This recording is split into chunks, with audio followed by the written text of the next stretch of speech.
take what you must, rest is all mine. Ooh, I can take away. 안녕하세요. 시원한 아이스 커피가 있는 황명희의 드림카페입니다. 6월 21일, 오늘은 24절기 중 하나인 하지인데요. 하지는 1년 중 낮의 길이가 가장 길고 밤의 길이는 가장 짧다고 합니다. 폭염과 엘니뇨 현상으로 전 세계가 몸살을 앓고 있고 벌써부터 한여름의 찜통 더위를 실감할 수 있는 요즘인데요. 한낮의 더위를 식혀줄 시원한 비가 내리고 있어서 더위가 한풀 꺾이지 않을까 기대가 되네요. 초록초록 나무 그늘 아래서의 시원한 바람과 또로록 또로록 내리는 빗줄기가 많이 그리웠는데요. 날씨가 더우니 기력이 더 없는 것 같네요. 초복이 되려면 아직 멀었는데 보양식이라도 먹어야 할까 봐요. 오늘 첫 곡으로는 영탁이 부르는 바람의 노래 듣겠습니다.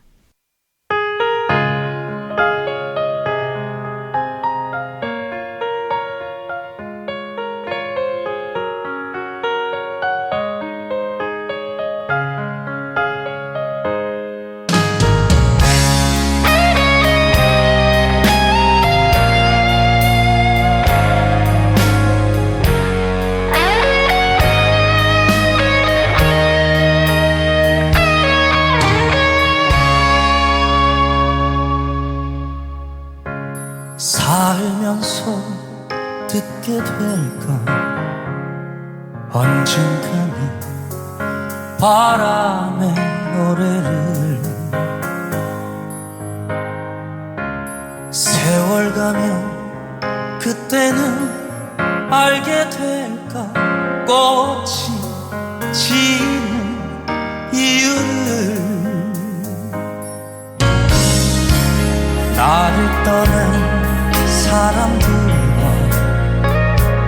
만나게 된 또 다른 사람들 스쳐가는 인연과 그리움은 어느 곳으로 가는가 나의 작은 지혜는 알 수가 없네 내가 아는 건 살아가는 방법뿐이야 보다 많은 실패와 고뇌의 시간이 비켜갈 수 없다는 걸 우린 깨달았네 이제 그 해답이 나는 이 세상 모든 것들을 사랑하겠네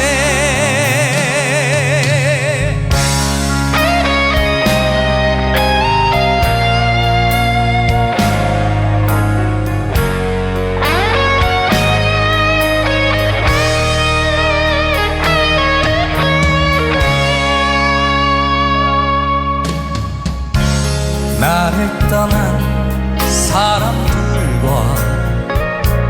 만나게 된 또 다른 사람들 스쳐가는 인연과 그리움 어느 곳으로 가는가 나의 작은 지혜로는 알 수가 없네 살아가는 방법뿐이야 보다 많은 실패와 고뇌의 시간이 비켜갈 수 없다는 걸 우린 깨달았네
네, 궁금한 이야기, 나의 인생 이야기를 들어보는 초대 손님 모셨는데요. 오늘은 어떤 분이 나오셨을까요?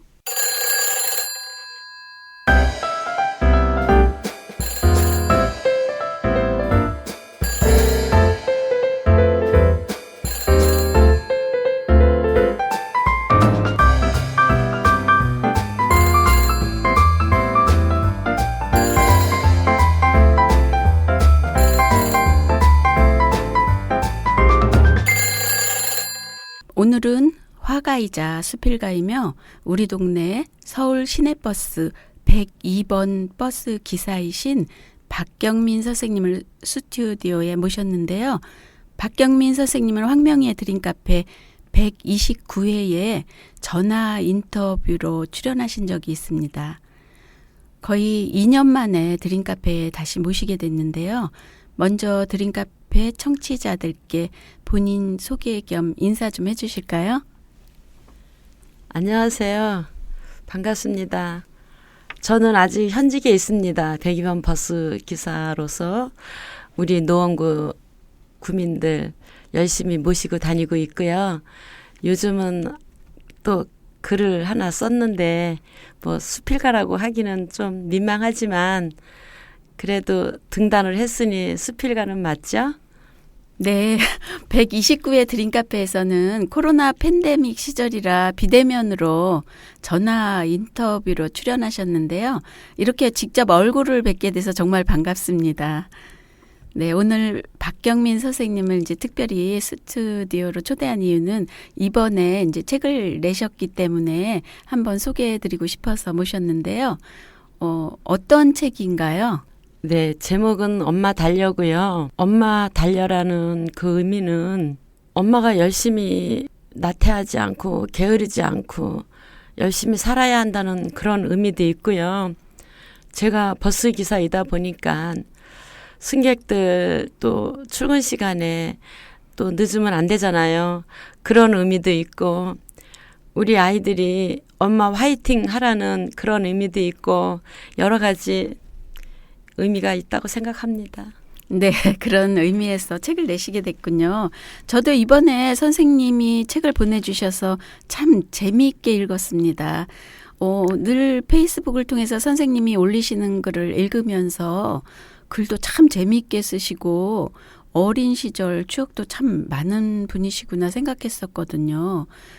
이번에 선생님 책을 읽으면서 선생님에 대해서 더 많이 알게 되었고 참 따뜻하고 용감한 분이시다 하는 생각을 했습니다. 사실 마음이 따뜻하고 용감한 분이시다라는 것은 알고 있었지만 실제로 뵈니까 인상도 너무 푸근하시고 남자들 틈바구니에서 그렇게 거친 버스 운전 기사를 하고 계시다고 하기에는 너무 고운 모습이신데요. 감사합니다. 칭찬해 주셔서. 네, 정말 치열하게 살아오신 선생님의 인생 여정에서 18년인가요, 경력이? 이제 19년 차입니다. 아, 19년 차 되셨군요. 19년 차 경력에 102번 버스 기사라는 것은 참 자랑스러운 경력이라고 할 수 있겠어요. 책에서 보니까 버스 전용 차로를 타는 첫 여성 운전자가 되었다라는 대목이 있던데 그 내용 좀 소개해 주실 수 있을까요? 이제 버스 중공영제가 시작되었고 제가 이제 우여곡절 끝에 버스 기사가 되었습니다. 우리 102번은 버스 중앙차로를 타는 유일한 버스고요. 제가 최초 1호 버스 기사 맞습니다. 대단하세요. 최초라는 게 굉장히 의미 있잖아요. 1호의 여성 운전기사. 와, 너무 멋지시고요. 정말 존경스럽습니다. 그런데 그러고 보니까 제가요, 한 10년 전에 102번 버스를 타고 1년 동안 해화동으로 출근을 한 적이 있었어요. 어쩌면 그때 우리 마주쳤을지도 모르겠네요. 그때 알았다면. 지하철로 가면은 해화동은 뭐 한 20분이면 가잖아요. 그런데도 불구하고 102번 버스를 타고 출근을 했다는 거. 왜 그랬을까요? 대학로 가려면 지하철로 20분이면 가는데 아시다시피 지하철은 출근 시간에 콩나물 시루 지옥철이잖아요. 저는 아침잠이 많아서 너무 힘들더라고요. 그래서 1시간 일찍 나와서 102번 버스 타고 1시간 동안 자면서 출근을 했어요. 제가 그런 적이 있는데요. 1년 동안 타고 다녔는데 자다가 한 2번은 내릴 곳을 놓쳐서 지나친 적도 있었어요. 그런데 102번은 이제 종로 5가에서 돌아서 오죠. 네, 회차합니다. 네, 회차하죠. 그래서 회차하기 때문에 다시 해화역에 와서 내렸던 적이 2번 정도 있었습니다. 너무 지금 생각하니까 너무 감사한 102번 버스였는데 또 박경민 기사님이 또 운전하시는 버스를 제가 탔을 수도 있겠네요. 여러 번 탔을 것 같은데. 그럴 수도 있었을 것 같습니다. 네, 너무 감사하고요. 버스 기사로서 자부심이 아주 대단하신 것 같은데요. 선생님 책에서 아침은 꿀맛이다. 땀 흘려 일한 후에 먹는 밥이야말로 그 어떤 황후의 밥상보다 더 훌륭하다고 하신 문구에서 느꼈는데요. 102번 버스 기사로서 버텨내고 장기 근속을 하시기까지 참 어려움이 많으셨을 것 같아요. 뭐 직장 생활하면 누구나 다 어렵지요. 그렇지만 이제 우리는 버스를 끌고 도로 위를 달려야 하니까 항상 도로는 위험이 도사려 있고 아무리 매일 같은 도로를 달려도 시시각각으로 변하는 게 도로고 그래서 항상 노심초사하고 또 참아낼 수 있었던 건 2 딸이 있었기에 제가 참을 수 있었던 것 같습니다. 선생님 지금도 말씀하시면서 딸들 생각만 하면은 그냥 울컥하시는 것 같아요. 정말 책에서 봤지만 2 딸들을 너무 훌륭하게 잘 키워내셔가지고 잘하셨다. 저 용기 드리고 싶고요. 또 그 지나가는 시간을 생각하면 또 다시 또 울컥울컥하고 그런 감정이 드는 것 같네요. 선생님 책에 보면 하루 근무를 마치면 오늘도 무사히라는 사무엘의 기도로 일과를 마친다고 하는 문구가 있더라고요. 우리 어릴 적에 운전을 하시는 분 집에는 어린 사무엘의 기도 장면 그림이나 사진이 여기저기 많이 걸려 있었고 아주 흔한 풍경이었거든요. 선생님도 그런 그 그림에 대한 어떤 뭐 기억이 있으신가요? 저도 뭐 중고등학교 때나 뭐 직장 생활할 때도 버스를 타면 항상 그 버스 기사 왼편에 운전석 왼편에 그 사진이 오늘도 무사히라는 그런 걸 저도 본 기억이 납니다. 그때는 저는 그게 뭔지 몰랐습니다. 솔직히. 네. 그러면 선생님 지금 선생님 버스에도 있어요? 없습니다. 저는 아직은 지금까지 그 사진을 구입하지도 않았고 또 갖다 붙여놓지도 않았지만 제 머릿속에는 항상 남아있고 저는 또 하나님을 어려서부터 믿었기에 사무엘의 그 기도가 항상 머릿속에 있어서 버스 운전대 올라앉으면 그 기도부터 하곤 합니다. 네. 그 어린아이가 그 예쁘장한 어린아이가 이렇게 기도를 하는 그림인데요. 선생님 아셨어요? 사무엘의 기도라는 것을? 네, 알고 있었습니다. 언제 아셨어요? 저는 전혀 몰랐거든요. 저는 이제 교인이니까 알고 있었습니다. 그러시구나. 예전에 우리 어릴 때는 이제 이발소에 가면 푸시킨의 삶이 그대를 속일지라도 이 시가 너무 많이 있었어요. 그리고 또 어린 사무엘의 기도 그림도 많이 걸려 있었죠. 요즘은 근데 통 볼 수가 없더라고요. 참 흔한 풍경이었었는데요. 그래서 푸시킨의 삶이 그대를 속일지라도 슬퍼하거나 노하지 말라. 슬픈 날은 참고 견디라. 기쁜 날이 오고야 말리니 마음은 미래를 바라느니 현재는 한없이 우울한 것 모든 것 하염없이 사라지나 지나가 버린 것 그리움이 되리니 이런 내용인데요. 이 시가 마치 선생님께 용기 주는 시가 아니었나 하는 생각이 드네요. 선생님도 이 시를 많이 보셨죠? 네.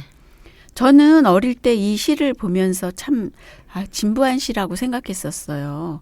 나이 들어서 다시 보니까 아주 심오한 인생 철학이 들어있는 시라는 생각이 들고 많은 사람들에게 오래도록 이 시가 회자되고 사랑받는 이유를 알겠더라고요. 선생님은 이제 오늘도 무사히라는 사무엘의 기도로 일과를 마치신다고 했는데 청취자들의 이해를 돕기 위해서 제가 오늘도 무사히라는 제목의 그림을 잠깐 소개하자면 조슈아 레이놀즈라는 18세기 영국 화단에 가장 영향력 있는 초상 화가의 그림으로 알려져 있더라고요. 선생님 혹시 알고 계셨나요? 네, 알고 있었습니다. 네. 저는 이제 많이 봤는데 사무엘의 기도라는 것이 몰랐어요. 제목을. 1768년에 영국 왕립예술원 초대 원장으로 취임하기도 한 조슈아 레이놀즈가 조지 3세에게 기사자기를 받고 상류사회의 일원이 되어서 상류층 초상화 그리는 것으로 명성을 얻었다고 하네요. 그런데 이분은 신화와 성서 속 인물의 어린 시절을 그리는데도 탁월했다고 해요. 그래서 오늘도 무사히라는 제목으로 알려진 이 그림은 구약 성서에 나오는 예언자 어린 사무엘의 기도 모습으로 아이를 낳지 못하던 사무엘의 어머니 한나가 오랜 기도 끝에 얻게 된 사무엘을 하나님께 맡기게 되었고 어린 나이에 제사장 밑으로 들어간 사무엘은 이스라엘 최후의 사제이자 판관이 되었는데요. 사무엘은 평생 권력이나 명예를 탐내지 않고 오직 국가와 민족을 위해 헌신한 지도자로 성경에는 기록돼 있죠. 이 그림은 제사장에게 맡겨진 어린 사무엘이 혼자 자다가 하나님의 음성을 들은 후 기도하는 모습인데요. 참 아름다운 그림이라고 할 수 있습니다. 선생님 책을 읽다 보면 저하고 동년배라서 그런지 그 시절의 풍경이나 추억, 기억 이런 것들이 많이 공감이 되고 겹쳐지는 부분이 많더라고요. 그래서 더 친근하게 느껴졌는데요. 선생님도 막 우산을 굉장히 막 아끼시고 그런 부분이 있더라고요. 우산은 저한테 정말 가슴 아픈 추억이에요. 저는 어릴 때 우산이 없었어요. 비가 오면 그냥 처마 밑으로 막 뛰어서 이렇게 피해 다니고 그러다 뭐 친구가 또 우산을 조금 빌려주면 같이 이렇게 머리라도 디밀고 다니고 그런 어린 시절을 지냈고 제가 결혼을 해서 아이들을 키울 때는 아이들이 어릴 때는 제가 학교로 달려가서 애들을 맞이해서 우산을 받쳐주고 오고 그랬는데 어느 날 이제 남편이 세상을 떠나고 비가 쏟아질 때 저는 버스를 끌어야 하니까 우리 애들에게 우산을 씌워줄 수가 없더라고요.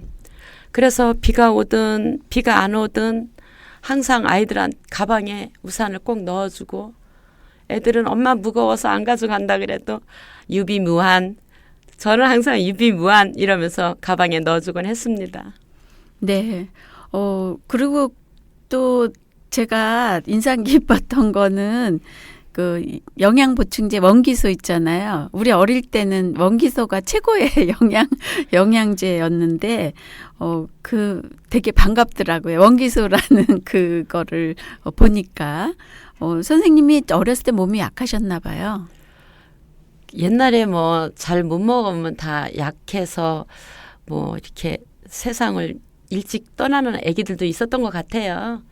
그 전에 뭐 이렇게 주위에서 보면 누구네 집 아기가 뭐 이렇게 뭐 미리 떠나고 이런 거 많이 봤기 때문에 저도 아마 그 중에 하나였을 거라고 생각을 했는데 제가 어떻게 명이 길었나 봐요. 그래도 그 저희 군인 아저씨가 저희 집에 하숙을 하면서 이제 저에게 원기소를 준 게 저한테는 발효의 근원이 되지 않았나. 네.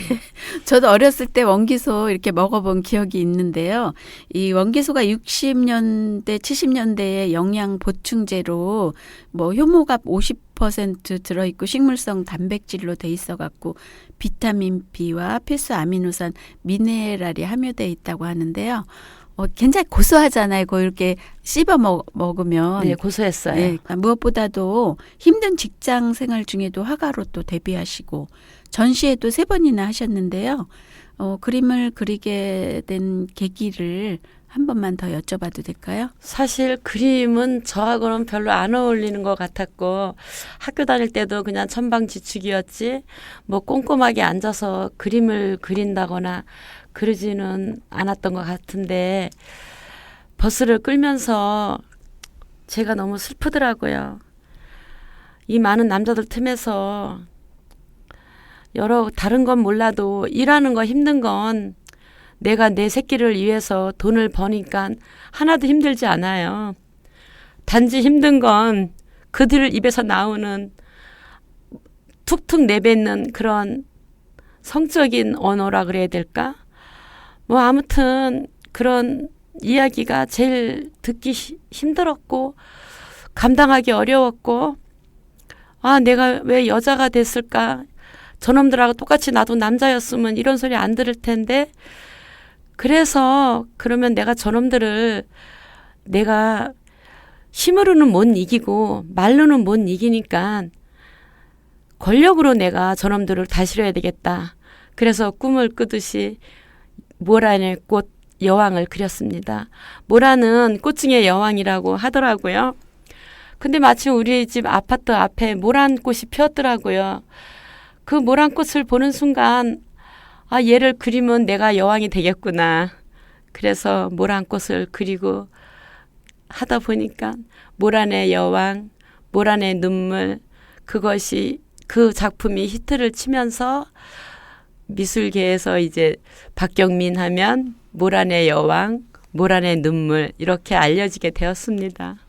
네, 선생님 그림도 너무 멋지신데요.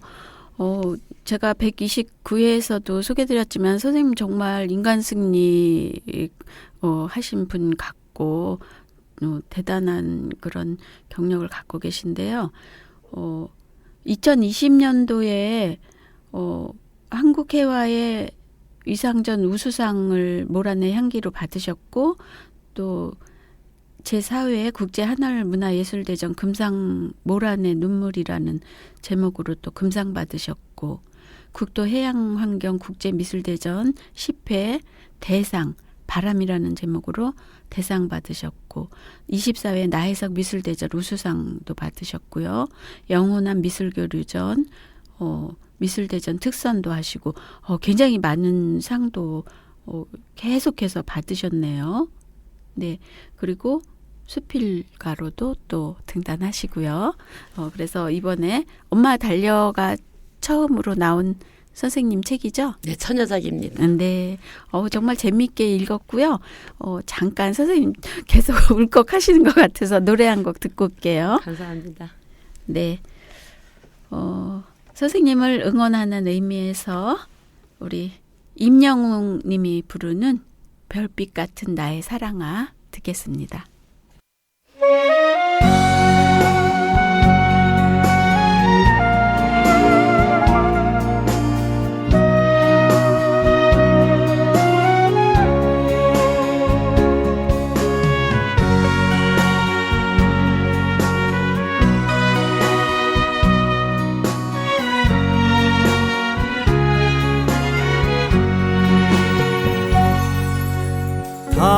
당신이 얼마나 내게 소중한 사람인지 세월이 흐르고 보니 이제 알 것 같아요. 당신이 얼마나 내게 필요한 사람인지 세월이 지나고 보니 이제 알 것 같아요. 밤하늘에 빛나는 별빛 같은 나의 사랑아, 당신은 나의 영원한 사랑.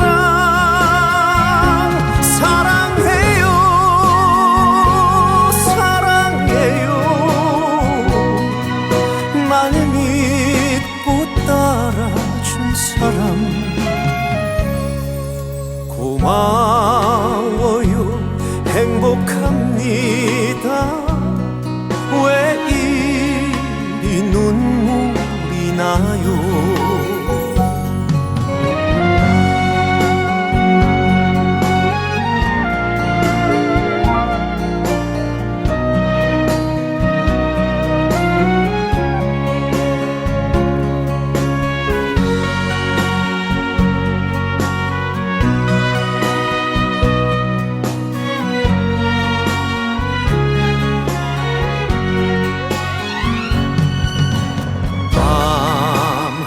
밤하늘에 빛나는 별빛 같은 나의 사랑아, 당신은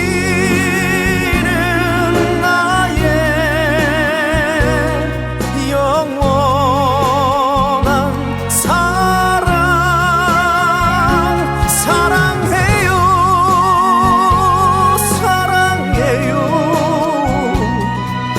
날 믿고 따라준 사람 고마워요. 행복합니다.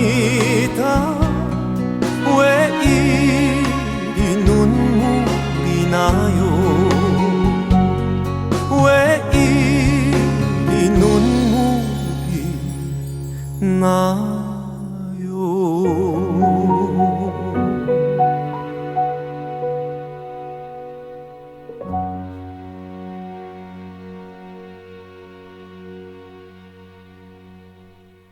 별빛 같은 사랑아, 임영웅의 목소리로 들어봤는데요. 선생님한테 참 잘 어울리는 노래 같습니다. 고맙습니다.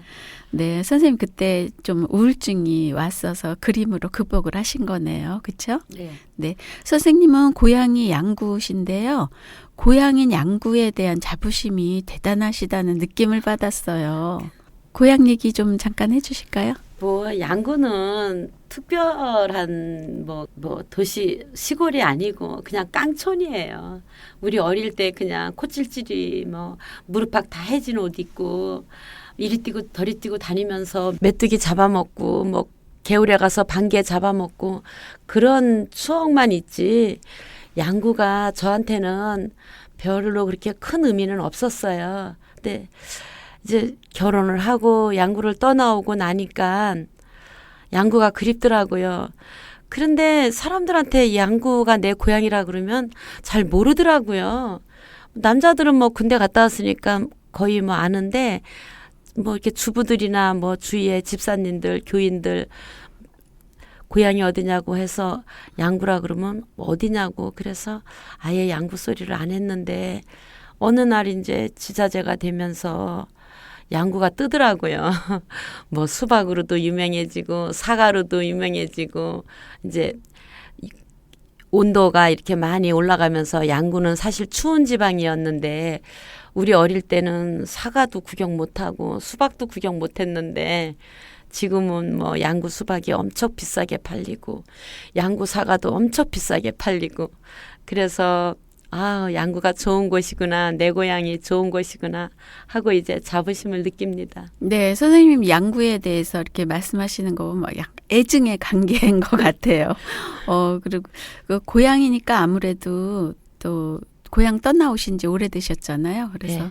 양구는 그 군인들이 지역이죠. 그 지역이죠. 거기 그 네. 군부대들이 네. 많이 있고 그쪽에서 근무하는 군인들이 많더라고요. 네. 보니까 저는 이제 저도 강원도기 때문에 양구가 낯설지 않고 가본 적은 없지만 네, 얘기만 들어도 또 이렇게 정겹게 느껴지고 또 60년대 70년대 그때가 뭐 다 뭐 거기나 뭐 다 그랬죠.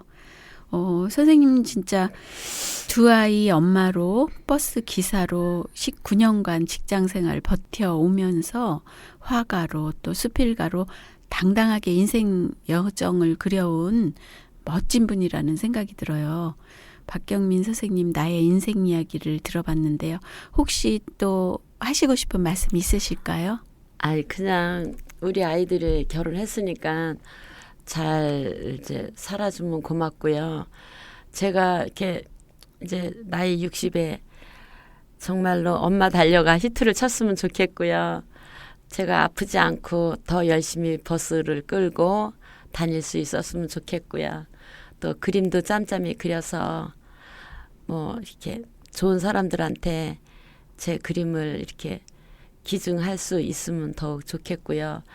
또 바라는 건 제 고향 양구에 돌아가서 후배들이든 뭐 어르신들이든 그런 분들한테 좋은 기감이 되었으면 하는 바람으로 이야기해 봅니다.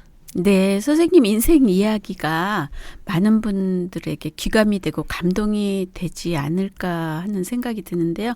이 엄마 달려라는 이 수필집도 많은 사람들에게 감동을 주고 귀감이 되는 그런 책이 될 것 같습니다. 오늘 학명의 드림카페에 나와주셔서 감사드립니다. 고맙습니다. 선생님을 위해서 제가 시 한 편 읽어드리겠습니다.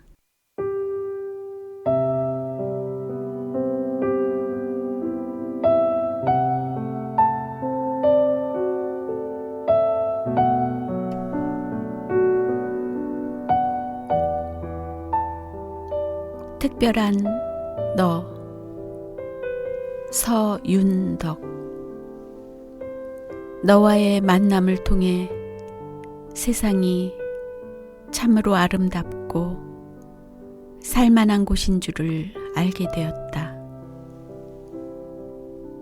키 작은 풀꽃들의 웃음도 살랑거리는 바람의 노래도 때에 따라 변하는 하늘 빛깔도 내가 나에게 옴으로써 우리들의 웃음 가득한 삶을 만드는 자양분이었다.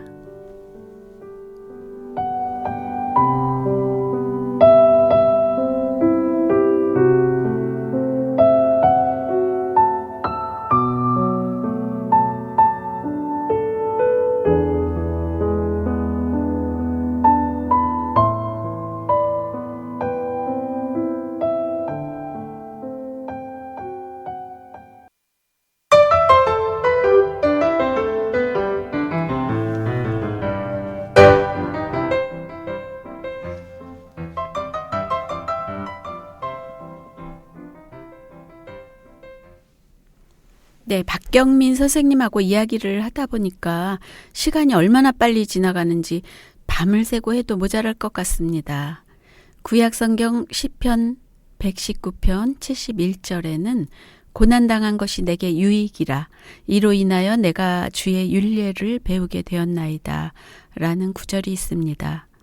오늘 박경민 선생님의 인생 이야기를 듣다 보니 고난을 통해서 우리는 성장하고 성숙하게 되는 것이 아닐까 하는 생각을 해봅니다. 저에게도 참 힘든 시절이 있었습니다. 누구에게나 그런 한때가 있지 않았을까요?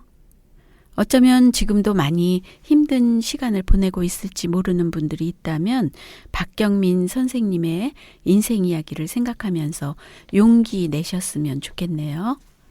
아니면 푸시킨의 삶이 그대를 속일지라도 라는 시를 읽어보셔도 좋겠죠.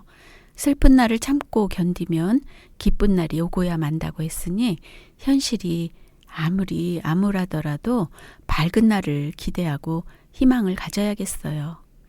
여러분 자신의 잠재력을 믿어보세요. 박경민 선생님과 청취자 여러분을 응원하는 의미에서 임영웅, 김호중, 이찬원, 장민호, 영탁, 김희재, 정동원이 부르는 질풍가도 들으면서 황명희의 드림카페는 여기서 인사드리겠습니다. 드림카페를 들어주셔서 고맙습니다. 오늘도 마음껏 행복한 날 되세요.